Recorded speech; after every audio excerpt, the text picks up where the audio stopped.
හෙට පෙබරවාරි 14 වෙනිදා. ආදරවන්තයින්ගේ දවස. ඉතින් ආදරවන්තයින් ආදරවන්තියන් හරිම යහුසුලුව මේ දවස සමරන්න සූදානම් වෙන බව අපිට පේනවා. කාඩ්පත් හදනවා, තෑගි ගන්නවා, ආදරයට විවිධ නිර්මාණ කරනවා. එතකොට තමන්ගේ තියෙන ආදරේ ප්‍රකාශ කරන විවිධ මාර්ග දරුවෝ හොයා ගන්නවා. මේ අතරේ තවත් පිරිසක් ඉන්නවා මට ඇයි හොඳ ආදරයක් ලැබුණේ නැත්තේ? මගේ ආදරේ කොහෙද තියෙන්නේ? එහෙම නැත්තම් ඇයි එයා මාව රැවට්ටුවේ? ඇයි එයා මාව දාලා ගියේ? එයාට මාව ඇත්තටම ගැලපෙන්නේ නැද්ද? මට මැරෙන්න හිතෙනවා. මට බලාගෙන ඉන්න බෑ එයා වෙන කෙනෙක් එක්කලා මේ විදියට ඉන්න එක. මගේ මහත්තයයි මාව දාලා ගියේ. මගේ මහත්තයාට අනියම් සම්බන්ධතා තියෙනවා. මං කොහොමද මේක දරාගන්නේ? මං කවද්ද සතුටින් ආදරවන්තයින්ගේ දවස සමරන්නේ?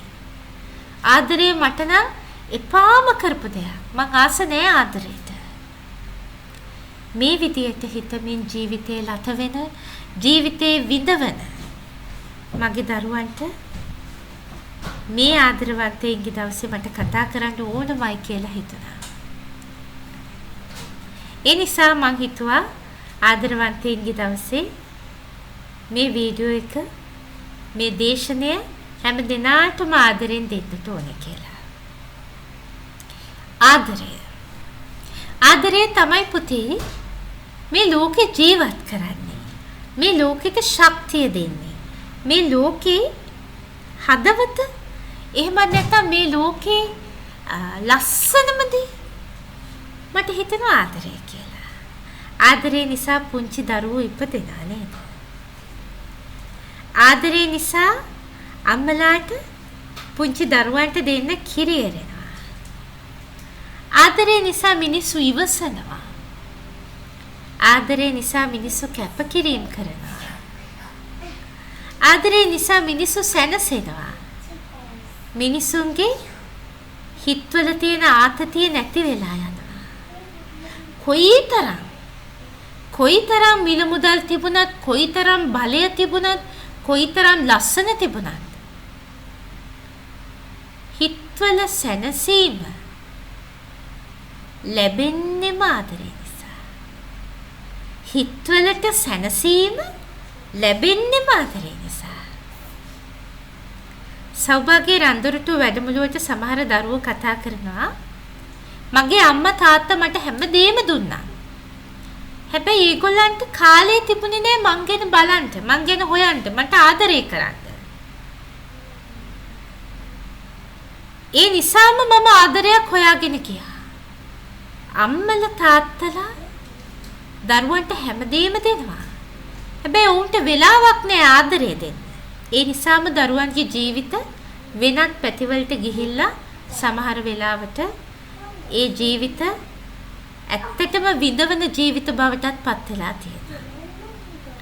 මේ ආදරය කියන වචනේ අර්ථය අපි තේරුම් නොගැනීමම කියලා මට හිතෙනවා. දරුවෝ මේ තරම් ආදරය නිසා විඳවන. මේ තරම් ආදරය නිසා පසුතැවෙන්න හේතු වෙන්නේ. මම අද කතා කරන්නේ ආදරවන්තයින්ගේ ආදරය ගැන. මොකද ආදරවන්තයින්ගේ ආදරය ගැන කතා කරන දවස තමයි හෙට එන්නේ. ඒ නිසා ඔයගොල්ලන්ට තමයි මට කතා කරන්නත් ඕනේ. පුතේ දැන් දෙන්නෙක් එකතු වෙනවා. ඒ කියන්නේ දෙන්නෙක් දැන හඳුනගෙන ඒ දෙන්න එකට එක වහලක් යට එකට ජීවිතේ බෙදා ගන්නට සූදානම් වීමනේ අපි මේ යෝන් වී ඇතිවෙන ආදරය කියලා හඳුන්වන්නේ. එතකොට මේ යෝන් වී ඇතිවෙන ආදරය තුල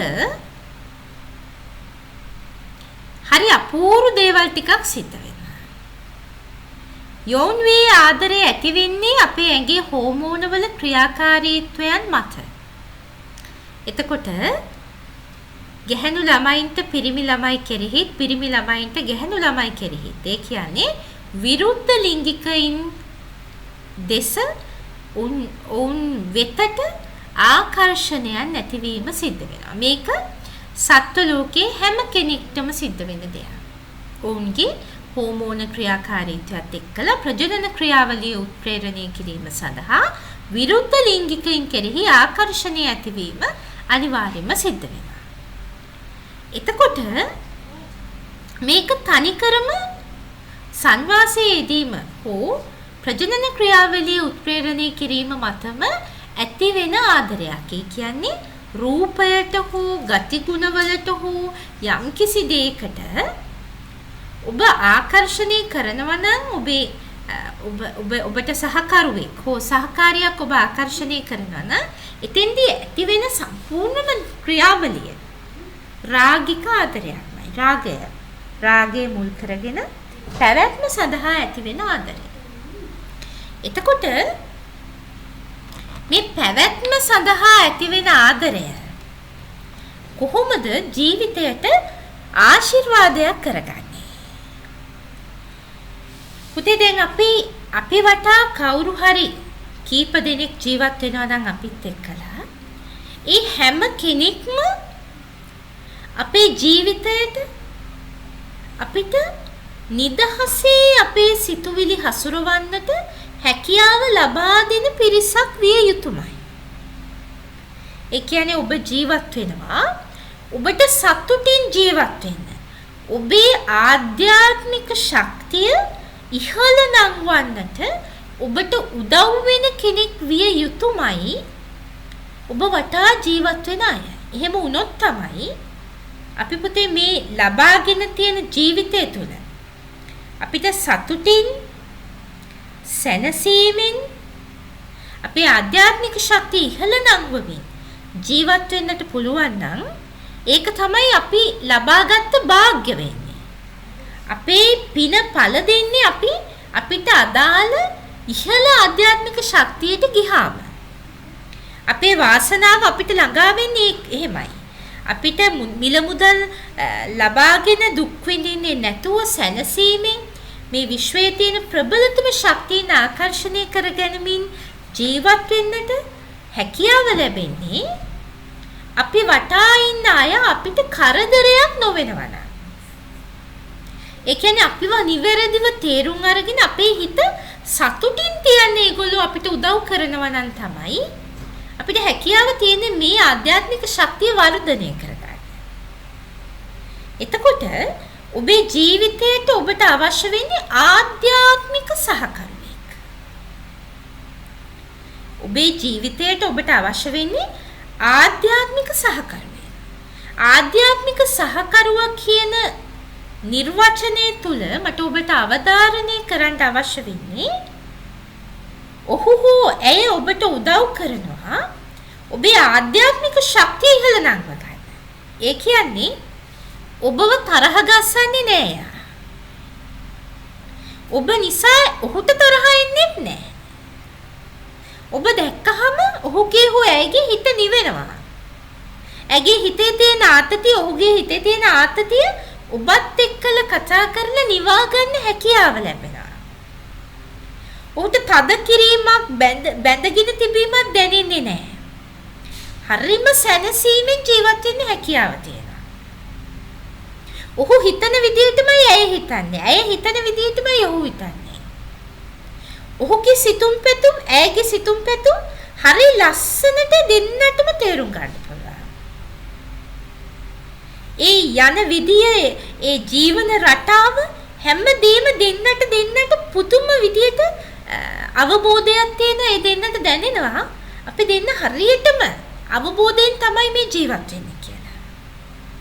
ඒ දෙන්නට ආගියුමන්ට්ස් නැහැ. ආගියුමන්ට්ස් ඇති වුණත් ඒව හරි ලේසියෙන් තේරුම් අරගෙන අවබෝධ කරගෙන ජීවිතේ හසුරව ගන්න හැකියාව ලැබෙනවා. ඔබ හරිම කලබලකාරී කෙනෙක් නම් ඔබව නිවන්න ඔහුට හැකියාව ලැබෙනවා. ඔහු හරිම කලබලකාරී කෙනෙක් නම් ඔබ ළඟදී ඔහු නිවෙනවා. ඒ තරම් කරුණාවන්තකමක් ඔහු හෝ ඇය තුළ තියෙනවා. කෙනෙක් ඔබේ සිතුම් පැතුම් තේරුම් ගන්න පුළුවන්. ඔබට වැරදි පාරට යවෙන්නේ නැහැ. ඔබට හරි ලේසියට එක්කලා ඉන්න. මෙන්න මේ විදියට දැනෙනවා නම් ඒ කියන්නේ සරලවම කිව්වොත් ඔබට ඒ තැන එයා ගාව එයාගේ එයත් එක්කල ජීවිතේ ගෙවනකොට ජීවිතේ පුදුම ලේසි. කිසිම ආතතියක් නැහැ. හරිම සැනසීමයි. මෙන්න මේ ප්‍රබල සැනසීම ඔබට දැනෙනවා නම් අනිවාර්යයෙන්ම ඔබේ ආධ්‍යාත්මික ශක්තිය ඉහළ නැගෙනවා. අනිවාර්යයෙන්ම ඔබේ ආධ්‍යාත්මික ශක්තිය ඉහළ නැගෙනවා. එතකොට දැන් ඔබට පැහැදිලි කවුද ආධ්‍යාත්මික සහකරුවන් කියන්නේ කියලා. ආධ්‍යාත්මික සහකරුවන් කියලා කියන්නේ ඒ එකිනෙකාට දැන් මේ විදිහට ඔබ මේක අර්ථකථනය කරගන්න එපා. නෝනා සහ මහත්තයා ඉන්නවා. නෝනාගේ හැමදේම මහත්තයා ඉවසනවා. හැබැයි ඉවසුවට එයාගේ හිත ඇතුලෙන් එයා ඒකට පීඩනයකට ලක් වෙනවා. එහෙනම් එයා ආධ්‍යාත්මික සහකරුවෙක් වෙන්නේ නැහැ. එයාට ඒක පීඩනයක් දැනෙන්නේ නැතුව එයාට අර නෝනාගේ ක්‍රියාකලාපේ ඉවසන්න පුළුවන් වෙන්න ඕනේ. ඒ කියන්නේ එයා ආදරේ. එයා තාත්තා කෙනෙක් වගේ තාත්තා කෙනෙක් දරුවෙක් දිහා බලනවා වගේ තමයි නෝනා දිහා බලන්නේ. එතකොට කිසිම දෙයකට තරහ යන්නේ නැහැ. හිත ඇතුලේ තෙරපි මොනවා හරි කියා ගන්න බැරි දෙයක් හිත ඇතුලට ඇති වෙලා නැහැ. එයාට ඒක ටක් ගාලා අමතක කරලා දාන්න පුළුවන්. එයා ඒකෙන් පීඩණයටපත් වෙන්නේ නැහැ. ඉවසීම දරා ගැනීම නෙමෙයි. දැන් සමහර බිරින්දෑවරු ඉන්නවා තමන්ගේ මහත්තයාගේ වැරදි දේවල් එයාලා හිත ඇතුලේ හිර කරගෙන දුක් වෙවි ඇතුලෙන් පිච්චි ඉන්නවා. පිටට කිසි දෙයක් පෙන්වන්නේ නැහැ. තමන්ගේ පෙම්වතාගේ අනවශ්‍ය ක්‍රියාකලාපයන් එයාට ඉක්මනට තරහ යන දෙයක් වෙන්න පුළුවන්. එයා තමන්ව තේරුම් ගත්තේ නැති දෙයක් වෙන්න පුළුවන්. ඉවසන්න පුරුදු වෙනවා. ඉවසීම මෙතෙන්දී වැඩකට ඇති දෙයක්ම නෙමෙයි. ඒක සම්පූර්ණයෙන්ම අනවශ්‍යම දෙයක්. ආධ්‍යාත්මික සහකරුවන් ඇතුලේ ඉවසීමක් නැහැ.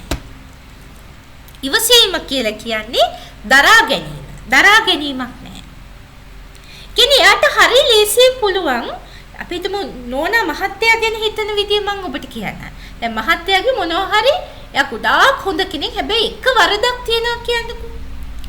ඒ වරද නිසා නෝනාට හරියට දුක හිතෙනවා කියන්නකෝ. ඒ දුක හිතෙන එක එයා හිත ඇතුලේ දරාගෙන ඉන්නේ නැහැ. එහෙම වුණොත් කොහොමද නෝනා ආධ්‍යාත්මික සැනසීම ලබා ගන්න? එයාගේ ආධ්‍යාත්මික ශක්තිය ඉහළ නංව ගන්නේ කොහොමද? එයා තැවෙනවනේ හිත ඇතුලේ. අනිත් අයට පේන්නේ නැහැ. හැබැයි හිත ඇතුලේ ඇත්තටම හිත ඇතුලට ගිහිල්ලා බැලුවොත් තමන්ගේ අධ්‍යාත්මයටම කතා කරොත් තමන්ගේ හෘද සාක්ෂියට කතා කරොත් තමන්ට තේරෙනවා තමන් විඳවනවා කියලා.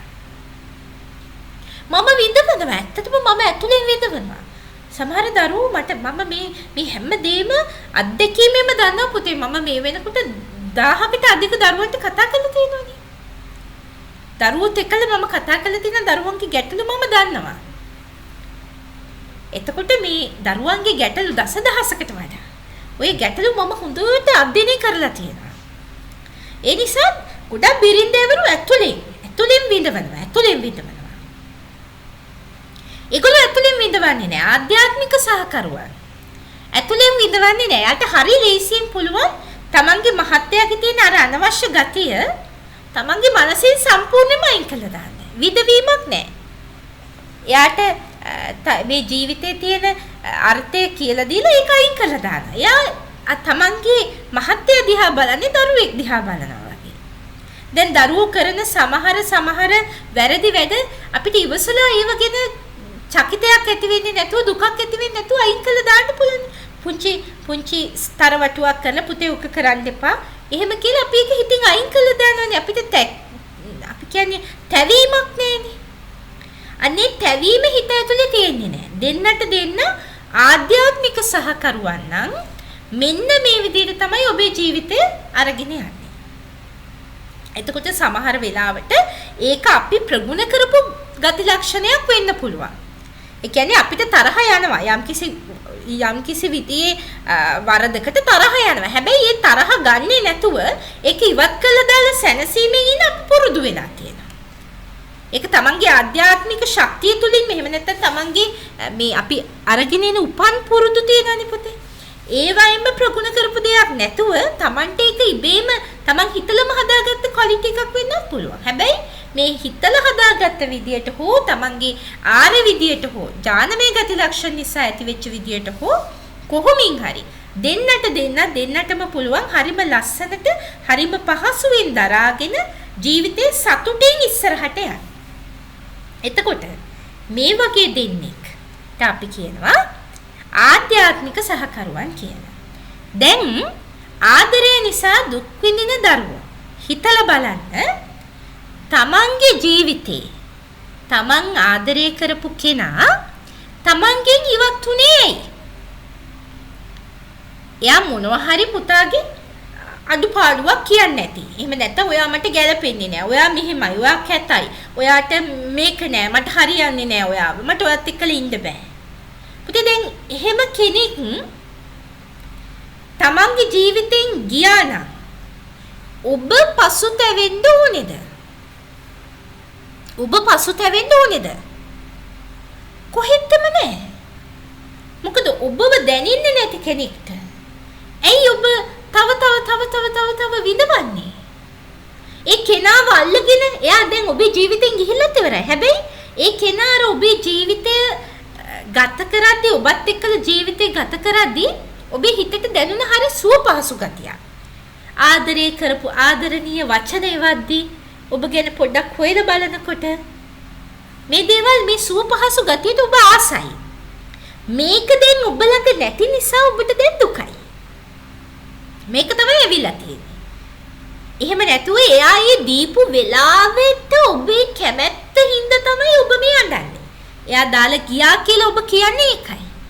එයා ඔබත් එක්කලා ඉන්නකොට ඔබට දැනුණු සුවය ඔබ ළඟ නැති නිසා. හැබැයි ඔබ හොඳින් තේරුම් ගන්න. ඔබේ ඔය ඇඬීම, වැළපීම, දුක් වීම ඔය හැමදේම මොකද සිද්ධ වෙන්නේ?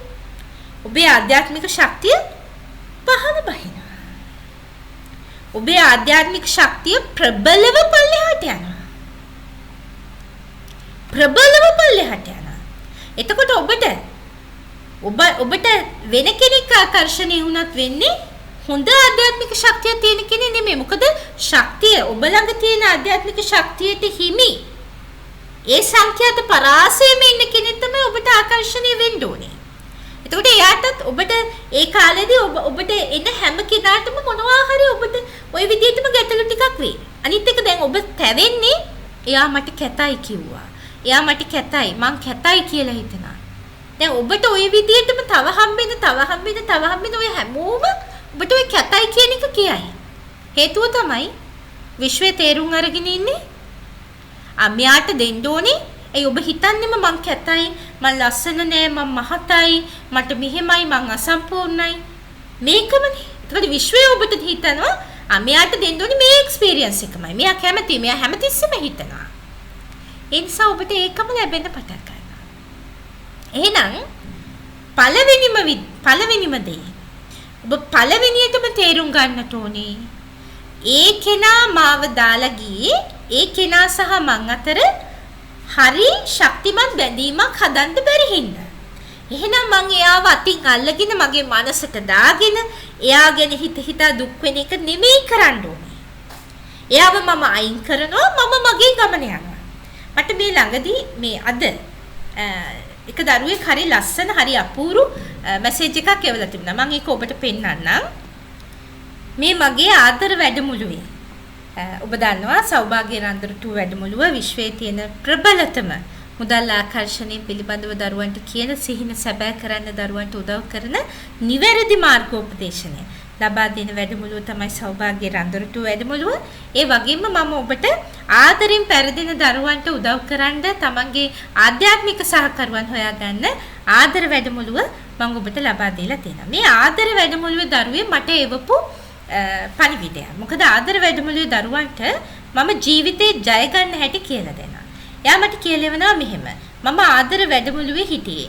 මගේ ක්‍රියාකාරකම් වල අඩුපාඩු නිසා වෙන්න ඇති. මම ආදරය කරපු කෙනා ඉන්න ප්‍රදේශයෙන් මාව දුරස් කළා. මගේ දෛවය මම කොහොම වුණත් මම තේරුම් ගත්තා මගේ අරමුණු මගේ ඉලක්ක වලට ගියොත් ආදරේ නිකම්ම ලැබෙවි කියලා. ඊට පස්සේ මම සල්ලි හොයන්න කාර්යබහුල වුණා. මොකද ආදර වැඩමුළුවේදී මම දරුවන්ට එක්කලා මේ යථාර්ථයන් පිළිබඳව කතා කරනවා. මේවා විතරක් නෙමෙයි ගොඩාක් දේවල් ගැන අපි ආදර වැඩමුළුවේදී කතා කරනවා. නමුත් දැන් මම දවසකට රුපියල් 10000ට වඩා හොයනවා අනිවාර්යයෙන්. සමහර දවස්වල ලක්ෂයකට ආසන්න හොයනවා. ඉතින් මම දැන් ගොඩක් සතුටින් ඉන්නේ. ඊළඟ එක බලමු. මම ආදරය කරපු කෙනා මැසේජ් කරන් මට රිප්ලයි කර කර ඉන්න තරම්වත් වෙලාවක් නැහැ. ඒ තරම් මම දැන් බිසි. කොහොම වුණත් මම තව මාස කිහිපයකින් මිලියනපතියෙක් වෙන බව ඒකාන්තයි. නිකම්ම රුපියල් වලින් නෙමෙයි ඩොලර් මිලියනපතියෙක් වෙන බව ඒකාන්තයි. ගොඩක් ස්තුතියි ඒ ලබා දුන්න ආධ්‍යාත්මික උපදෙස් වලට.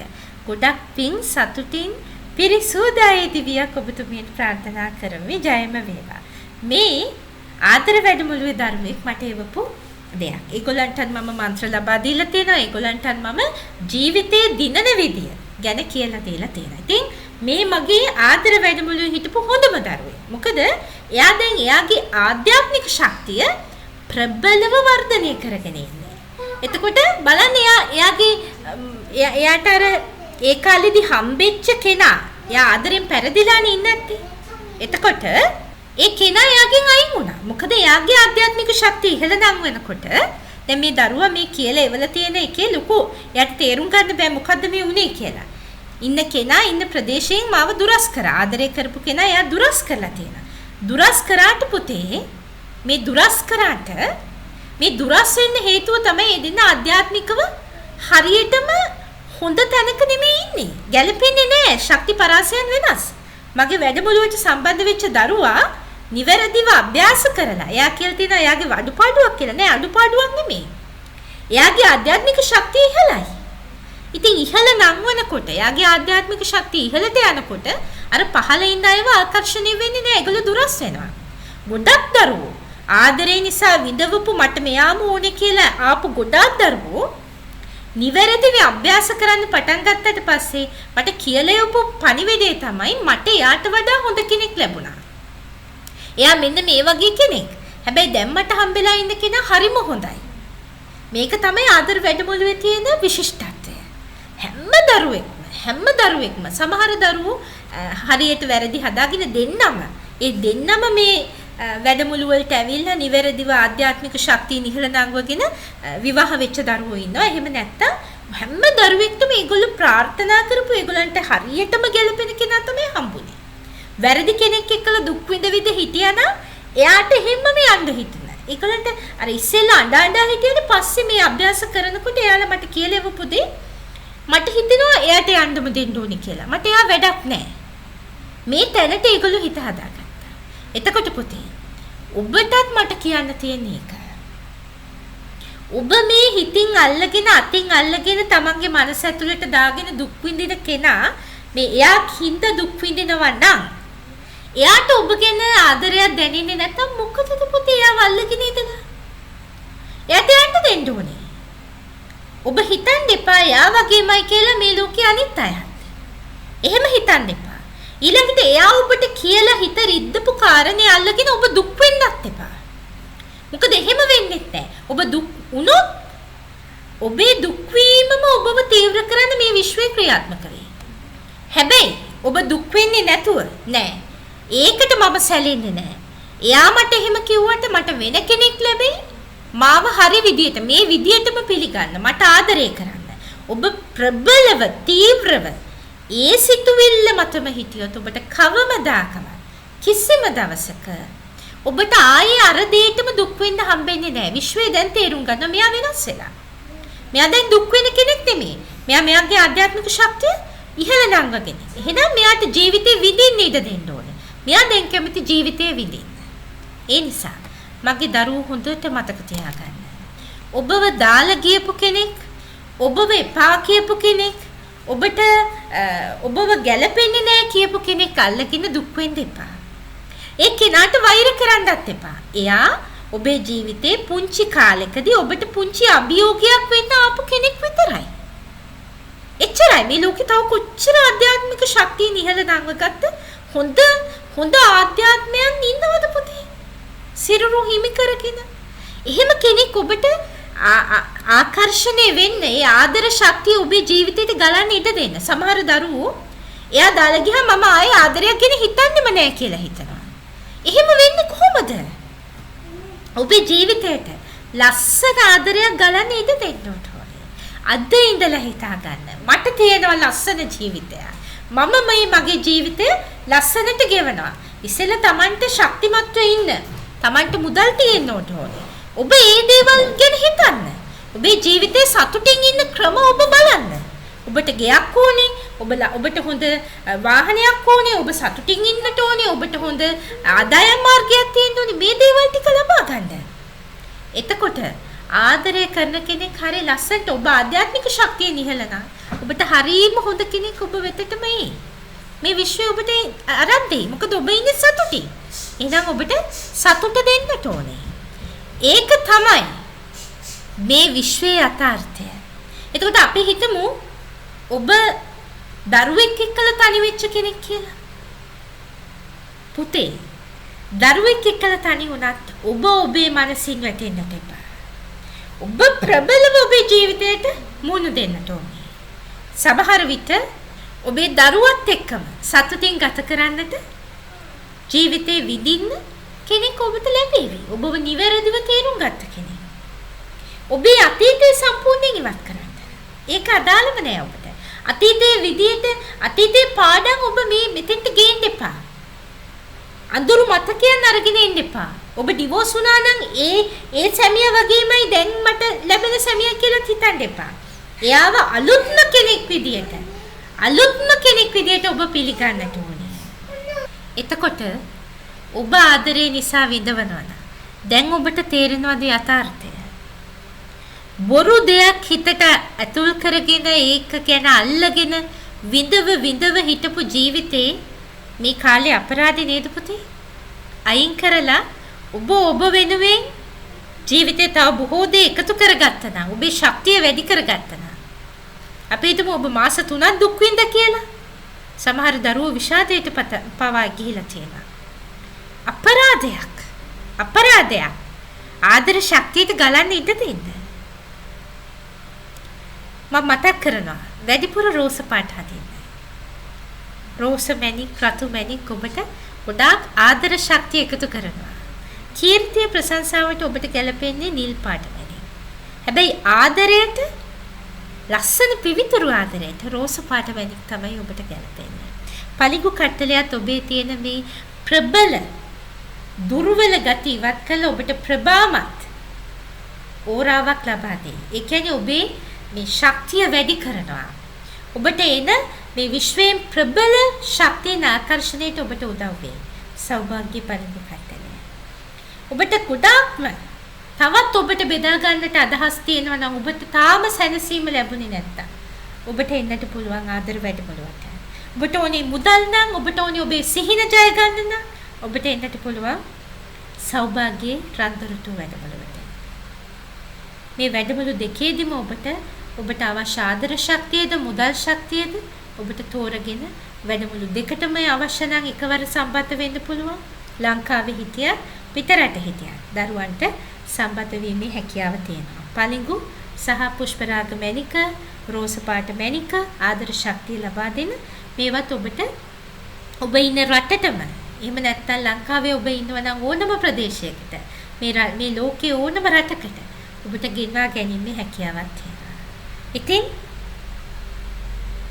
ආදරවන්තයින්ගේ දවසේ ඔබට ආධ්‍යාත්මික ශක්තිය වැඩි කරන දෙයක් ඔහු වෙනුවෙන් ණය වෙනුවෙන් ලබා දෙන්න කියලා මම ඔබට යෝජනා කරනවා. ඒකත් ඊටාම ප්‍රබල දෙයක් වෙයි. මොකද මම දැන් දකිනවා ගොඩාක් වෙලාවට මේ පලිඟු කට්ටල මිලදී ගන්න ගොඩාක් අය ඒක බර්ත්ඩේ ප්‍රසන්ට් එකක් විදියට එහෙම නැත්නම් මේ ආදරවන්තයින් ඒගොල්ලන්ට දෙන ප්‍රසන්ට් එකක් විදියට කරනවා. එක දරුවෙක් මට පණිවිඩයක් එවලා තිබුණා. එයාගේ තාම විවාහ වෙලා නැහැ. එයාගේ විවාහ වෙන්න ඉන්න කෙනාව ඉහළට යවන්න එයාට ඕනේ. ඒ කියන්නේ ඉහළ තැනක හොඳ ව්‍යාපාරිකයෙක් කරන්න ඕනේ. එයා මට කියලා එවලා තිබුණා මම එයාට තමයි මේ පලිඟුව ගන්න කියලා. එයා රන් පලිඟුවක් ලබා ගත්තා. එයාගේ ඒ විවාහ වෙන්න ඉන්න දරුවට එයා ඒක යවුවා. ඉතින් මම හරිම ආදරෙන් ඒක යවුවා. ඊට සතියකට දෙකකට පස්සේ මට මතක විදිහට මට ගොඩාක් කියලා එවලා තිබුණා. ඒ දරුවා පටන් ගත්තා පොඩි අයිස්ක්‍රීම් මට මතක නෑ මොකද්ද කියලා පොඩි කේටරින් වැඩක් පොඩි ෂොප් එකක් අයිස්ක්‍රීම් මට මතක විදිහට ඒක ගොඩාක් හොඳට දියුණු වුණා. ඉතින් එයාගේ ඒ ආදරවන්තයාට එවපු මෙසේජ් එකකුත් මට එවලා තිබුණා. එයා ගොඩාක් සතුටින් ඉන්නේ මට ඒකට ගොඩාක් සතුටුයි කියලා. මේ වගේ දියුණුවට ඒගොල්ලෝ මේ පලිඟු භාවිතා කරලා බැනික් පාවිච්චි කරලා දරුවෝ දියුණුව හොයා ගන්නවා. ඒ මගේ ආශිර්වාදයත් එක්කලා ඔවුන්ට ලැබෙන ඒ ශක්තිය ඔවුන් පාවිච්චි කරනවා. පුතේ මම දැකලා තියෙන දෙයක් තමයි මගේ අවධානය යම්කිසි දරුවෙක්ට යොමු වුණොත් විශේෂ අවධානයක් එයාගේ ජීවිතේ පුදුමාකාර විදිහට යාට ඒ හැමදේම ලැබෙනවා. මොකද මම මේ ශක්තිය මම අවධානය යොමු කරනවා කියන්නේ එයත් එක්කලා මම ආධ්‍යාත්මිකව සම්බන්ධ වෙනවා කියන එක. එතකොට මට ඉබේම මම එයාට මගේ ශක්තිය ඇවීම සිද්ධ වෙනවා. ඒ නිසා තමයි යාට ඒක හරියන්නේ. ඉතින් මේ ශක්තිය තමයි ඔබට පරිගුවල මැනික්වල ඒ ශක්තිය ලබා දීලා තමයි මම ඒක කරන්නේ. ඉතින් ඔබට මගේ අතින්මයි මම මේ දේවල් ටික ඒ පැක් එකට එකතු කරන්නේ. දරුවෝ හැම වෙලාවෙම සිහිපත් කළා. ඉතින් දරුවන්ට හරියනවා. මිලියන ගණන් කෝටි ගණන් දරුවෝ ලබා ගන්නේ. ඔවුන්ගේ ව්‍යාපාර සාර්ථක වෙන්නේ තව එක දරුවෙක් මට කියලා තිබුණා. එයා මට කතා කරනකොට එයාගේ බිස්නස් උඩටම බහැලා තිබුණේ. කතා කරලා සතියක් ඇතුළත වගේ එයාගේ බිස්නස් එක ආයෙ නැගිටවන්න එයාට ගොඩාක් ක්‍රම මේ විශ්වයෙන් ලැබුණා. පුතේ ඒ මම ජීවත් වෙන විදිය මම මේ විශ්වයත් එක්කලා සම්බන්ධ වෙන විදිය ඒ යම් කිසි දෙයක් මේ සබාධමී මට දීලා තියෙනවා නම් මගේ ආශිර්වාදයත් එක්කලා දරුවන්ට ඒ දේ ලැබෙනවා. ඉතින් ඒකට මම මේ විශ්වයේ ප්‍රබලතම ශක්තියට ස්තුතිවන්ත වෙනවා. දරුවන්ට ආදරය මට හැකි ප්‍රබලම විදියට මම දරුවන්ට ලබා දෙනවා. මට කිසි කෙනෙක්ට පුතේ තරහක් නැහැ. මං හැමෝටම එක වගේ ආදරේ. කිසිම විශේෂයක් නැහැ. හැම දරුවෙක්ටම. මගේ වැඩමුළු වලදී සමහර දරුවොත් එක්ක මම පැය 2-3 කතා කරනවා. සමහර දරුවන්ට විනාඩි 15න් කතා කරලත් ඉවර වෙනවා. ඒක තීරණය වෙන්නේ ඒක මම තමයි තීරණය කරන්නේ. මම කිසිම වෙලාවක කියන්නේ මම දරුවන්ට මෙච්චර වෙලාවයි කතා කරන්නේ කියලා. ඒක මට එහෙම කියන්න බෑ. ඒ දරුවා හරි මාර්ගයට එනකන් එයාගේ මනසේ ඒ තියෙන ඍණ ගති ටික වෙනස් වෙනකම් මම කතා කරනවා. සමහරවිට මට හරි අමාරුයි. මගේ උගුරට අමාරුයි. සමහරවිට මම දරුවන්ට කියනවා පුතේ මම චුට්ටක් වතුර ටිකක් බීලා ආයෙ කතා කරනවා කියලා. එහෙම කතා කරනවා. ඒගොල්ලන්ට ශක්තිය යවනවා. ඒගොල්ලෝ ෆෝන් එක තියන්නේ ඔබ දැකලා ඇති. වැඩමුළු වලට සම්බන්ධ වෙච්ච දරුවෝ කියලා තියෙනවා. දැන් මට හිතා ගන්න බෑ මගේ ජීවිතේ වෙනස් වුණා කියලා. ඒගොල්ලන්ට මම ශක්තිය එවෙලම දෙනවා. ඒක තමයි සෞභාග්‍ය රන්තුරුටු වැඩමුළුවේ විශේෂත්වය. ආදර වැඩමුළුවේ විශේෂත්වය. ඒ වගේම දරුවන්ට අලුත් රැකියා මාර්ග ලබා ගන්න මම දරුවන්ට දීලා තියෙනවා. අන්තර්ජාලයෙන් මුදල් ලිපීමේ පාඨමාලාව අවශ්‍ය දරුවන්ට සම්බන්ධ වෙන්න පුළුවන්. ආදර වැඩමුළුව වගේම සෞභාග්‍ය රන්තුරුටු වැඩමුළුව වගේම ඒ පාඨමාලාවටත් ඔබට සම්බන්ධ වෙන්න පුළුවන්. ඊට අමතරව මගේ ඇග්‍රිකල්චරල් කෝසස් ගොඩක් තියෙනවා අවශ්‍ය දරුවන්ට තොරතුරු ලබා ගන්න පුළුවන්. ශ්‍රාරාජි සිම්පල් ලයිෆ් ඔබට මම පෙන්නන්නම් මගේ පේජ් එක. මේ තියෙන්නේ ශ්‍රාරාජි සිම්පල් ලයිෆ් FB පේජ් එක. ඔබට පේනවා සෞභාග්‍ය කියලා කියන්නේ මොකක්ද කියලා මේ පේජ් එකේ. දරුවෝ හැමදේම ලබා ගන්නවා. ඒගොල්ලෝගේ ආහාර ටික හදා ගන්නවා හැමදේම දරුවෝ ලබා ගන්නවා. මේ පාර 1,25,000ක් දරුවෙක් ලබාගෙන තිබුණා. අද දවසට මෙතන 1,20,000ක් ලබාගෙන තිබුණා අද දවසට. ඉතින් දරුවෝ මෙහෙම ලබා ගන්නවා. ඉතින් ඕනම දරුවෙක්ට සම්බන්ධ වෙන්න පුළුවන්. පහත ඩිස්ක්‍රිප්ෂන් බොක්ස් එකේ මම දාලා තියෙනවා ලින්ක් එක. ඒ ලින්ක් එකට සම්බන්ධ වෙලා ඔබට ඒ සියලුම වැඩමුළු වලට සහ අවශ්‍ය සියලුම දේවල් ඔබට ලබා ගැනීමේ හැකියාව තියෙනවා. එහෙනම් අපි තවත් වීඩියෝ එකකින් නැවත හම්බ වෙමු. මගේ දරුවෝ හැමෝටම ආදරය දිගේ ශක්තිය ලැබෙවි. හැමෝටම ආදරය කරන්න. ආදරවන්තයින්ගේ දවසේ කිසි දරුවෙක් දුකින් ඉන්නට අවශ්‍ය නැහැ. ඔබ හැම දිනාටම මම ආදරෙයි. මම ඔබ හැම දිනාටම ආදරෙයි. මට ආදරය කරන්න කවුරුත් නැහැ කියලා හිතනනම් නෑ පුතේ මම ඔබට ආදරෙයි. මම ඔබ හැම දිනාටම ආදරෙයි. හැම දිනාටම මම ආදරෙයි. හැම දිනාටම ආදරෙයි. තෙරුවන් සරණයි මගේ දරුවෝ හැමෝටම.